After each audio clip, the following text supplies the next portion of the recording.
ரசூலுல்லாஹி ஸல்லல்லாஹு அலைஹி வஸல்லம் அவர்களுக்கு ரபியுல் அவ்வல் மாதம் வந்தால் பிறந்த நாள் கொண்டாடக்கூடிய வழக்கம் முஸ்லிம்களிடத்திலே பெரும்பான்மையாக இருக்கிறது. கேட்கக்கூடிய கேள்வி, ரசூலுல்லாஹி ஸல்லல்லாஹு அலைஹி வஸல்லம் அவர்களுக்கு பிறந்த நாள் கொண்டாடலாமா கூடாதா என்பதெல்லாம் வேறு முதலில். ஆனால் நீங்கள் செய்யக்கூடிய முறை என்ன?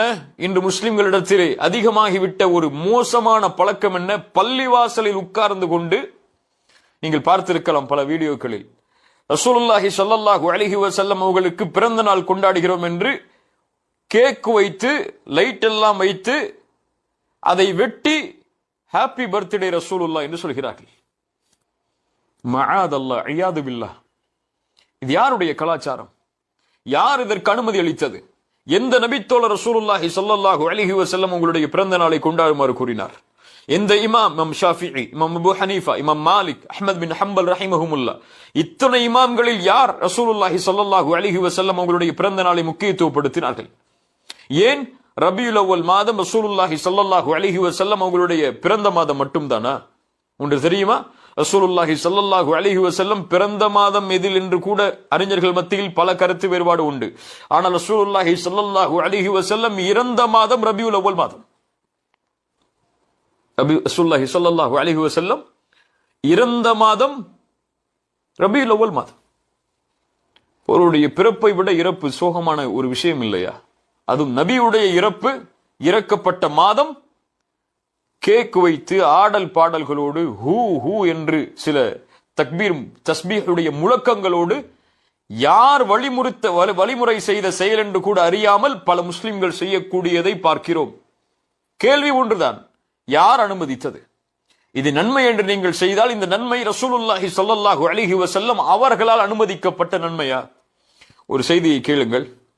சயீத் இப்னு முஸையிப் ரஹிமஹுல்லா ஒரு மிகப்பெரிய அறிஞர், தாபிஈ, ஹதீஸ் தஃப்சீர் கலையில் மிக மூத்த அறிஞர், சஹாபாக்களுடைய பல சஹாபாக்களின் மாணவர். ஒரு முறை பள்ளிக்கு செல்கிறார்கள். ஃபஜ்ருடைய தொழுகைக்கு பிறகு அமர்ந்திருக்கிறார்கள். ஒரு மனிதர் வேக வேகமாக ஃபஜ்ருடைய தொழுகைக்கு பிறகு வருகிறார். தொழுது கொண்டே இருக்கிறார். 2 ரக்காஅத்திற்கு மேலாக பல சுஜூத், பல ருக்கூஐ செய்து கொண்டே இருக்கிறார். சயீத் இப்னு முஸையிப் அவரை அழைத்தார்கள். அழைத்து சொன்னார்கள், தோழரை என்ன செய்கிறாய்?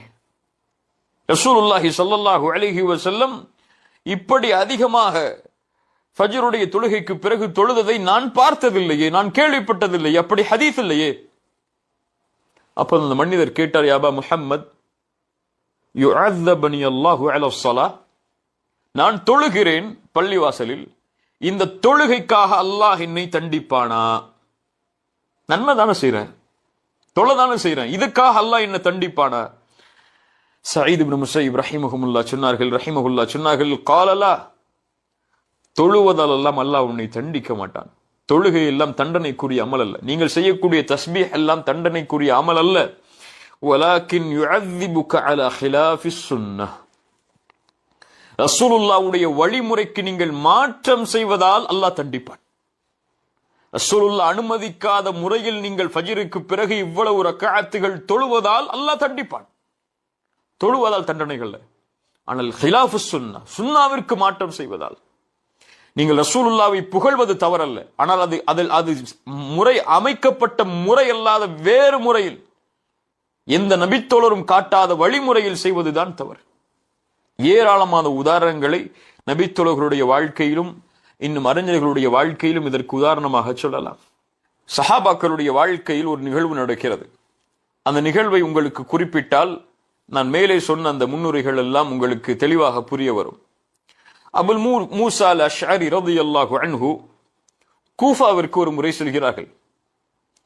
கூஃபாவிற்கு சென்று ஒரு பள்ளிவாசலில் உள்ளே நுழைகிறார்கள். அந்த பள்ளிவாசலுக்கு உள்ளே சென்று பார்த்தால் சில மக்கள் தங்களுக்கென்று சில ஹலக்காவை, ஒரு அமர்வை ஏற்படுத்தி கொண்டு எல்லோரும் உட்கார்ந்து கொண்டிருக்கிறார்கள்.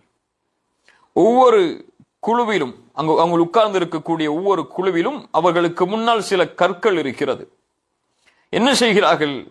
அவர்கள் கற்களில் வைத்திருக்கக்கூடிய கற்களை கொண்டு கப்பிரு மிஅத்தன், ஒருவர் சொல்கிறார் 100 முறை தக்பீர் சொல்லுங்கள் என்று.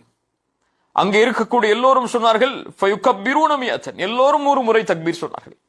அந்த கல்லை வைத்துக் கொண்டு அவர் ஏதோ செய்து கொண்டு 100 முறை தக்பீர் சொல்லுங்கள் என்று சொல்கிறார்.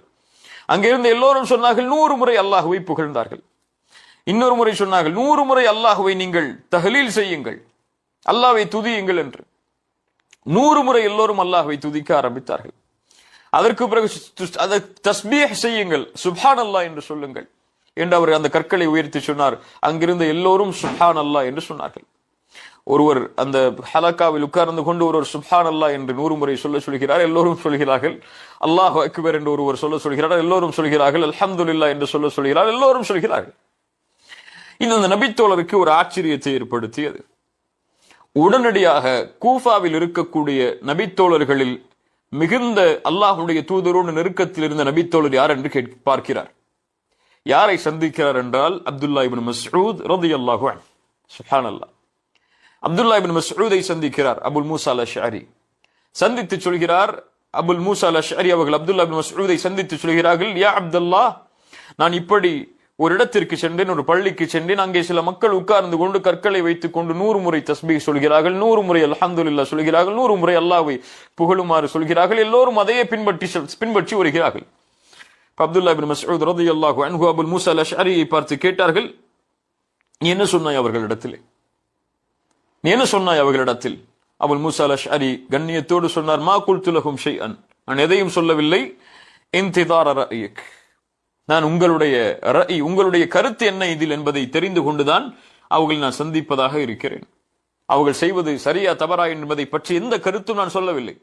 என்னை விட உயர்ந்தவர்கள் நீங்கள், உங்களுடைய கருத்தை தெரிந்து கொண்டு அந்த இடத்தில் சென்று அவர்களுக்கு நான் அதை விளக்கலாம் என்று இருக்கிறேன் என்று சொன்னவுடன் அப்துல்லா இப்னு மஸ்ஊத் ரலியல்லாஹு அன்ஹு உடனடியாக அந்த நபித்தோழரை அழைத்துக் கொண்டு அந்த பள்ளிக்கு செல்கிறார்கள்.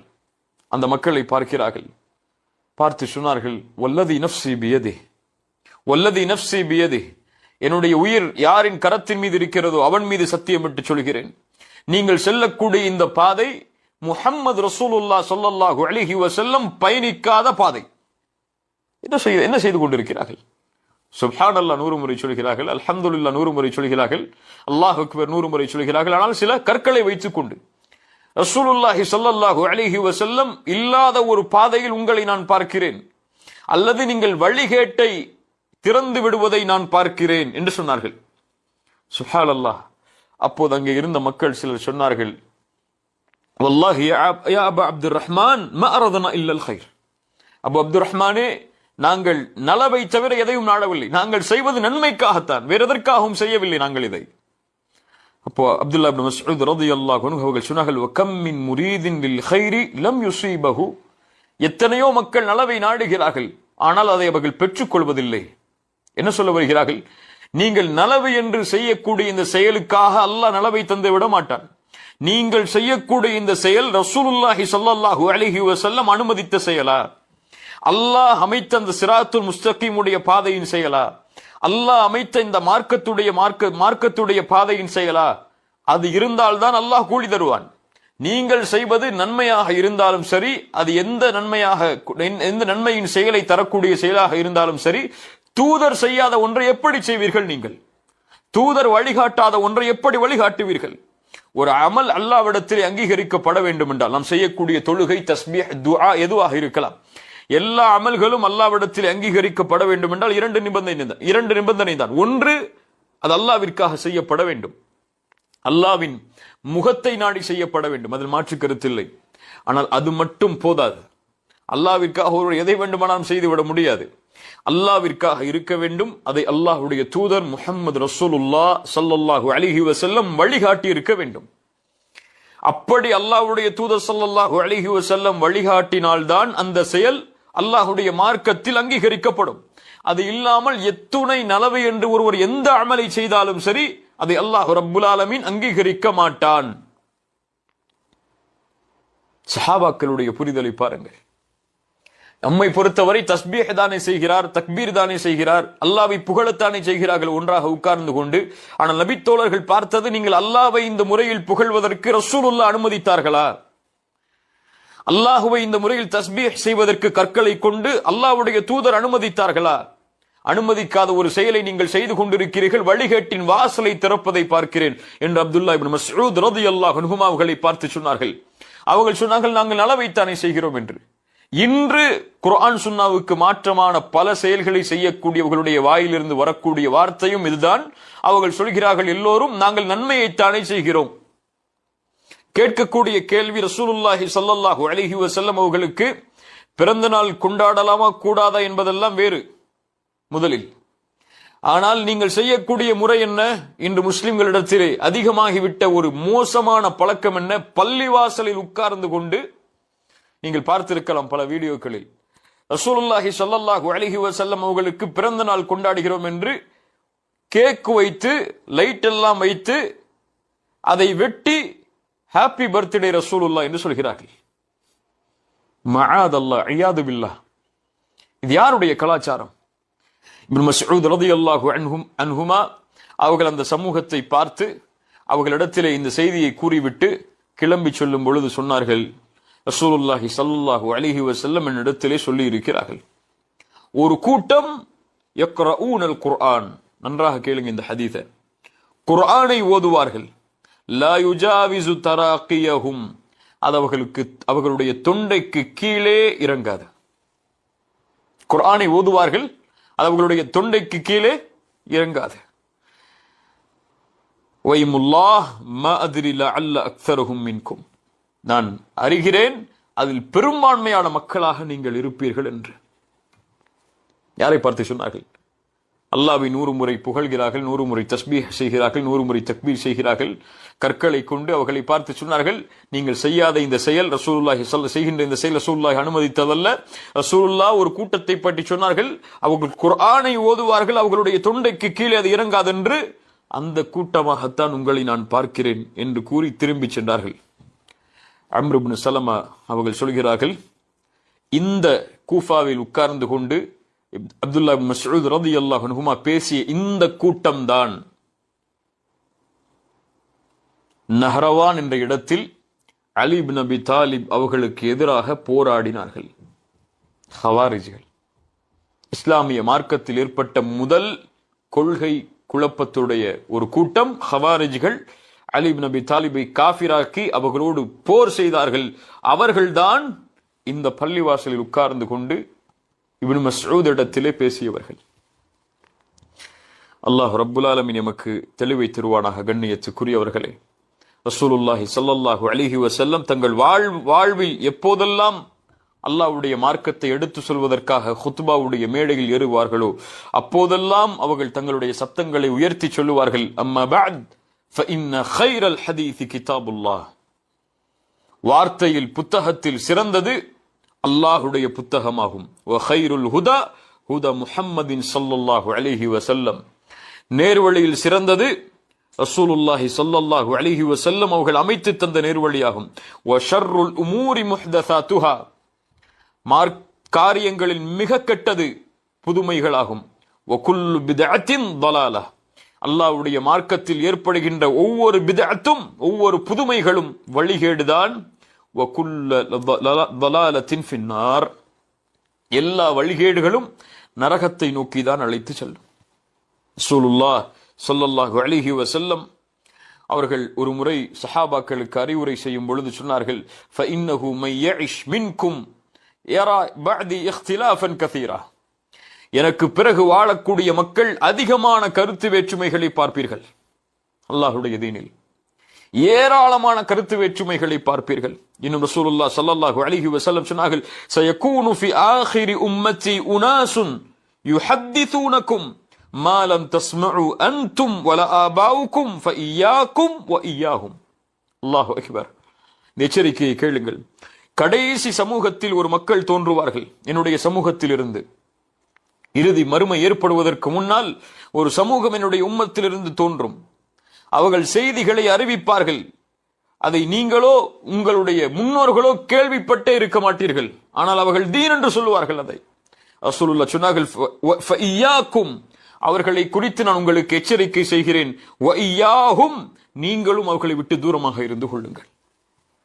அவர்களும் எச்சரிக்கைக்குரியவர்கள் தான், நீங்களும் அவர்களை விட்டு தூரமாகி விடுங்கள். நீங்கள் கேள்விப்படாத செய்திகளை எல்லாம், உங்களுடைய முன்னோர்கள் கேள்விப்படாத செய்திகளை எல்லாம், உங்களுடைய முன்னோர்கள் என்றால் யார்?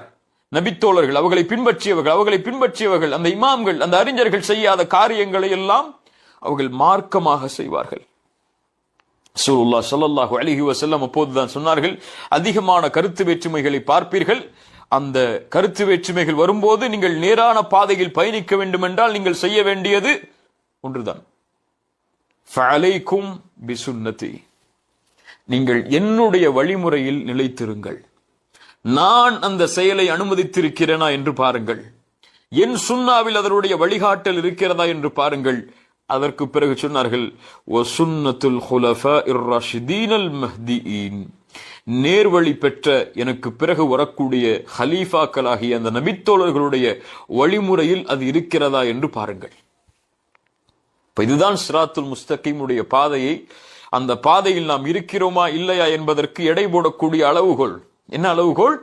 அது ரசூலுல்லாஹ் சென்ற பாதையா, அவர்களை பின்தொடர்ந்து வந்த நபித்தோழர்கள் சென்ற பாதையா? அது இந்த இரண்டு பாதையிலும் அது இல்லை என்றால் ரசூலுல்லாஹ் சொன்னதை போல்தான் வலதுபுறம் இடதுபுறம் பிரியக்கூடிய அந்த கோடுகள், ஒவ்வொரு கோடுகளுடைய வாசலில் உட்கார்ந்து கொண்டும் ஷைத்தான் அழைப்பான், அந்த பாதையில் பயணித்து வாருங்கள் என்று.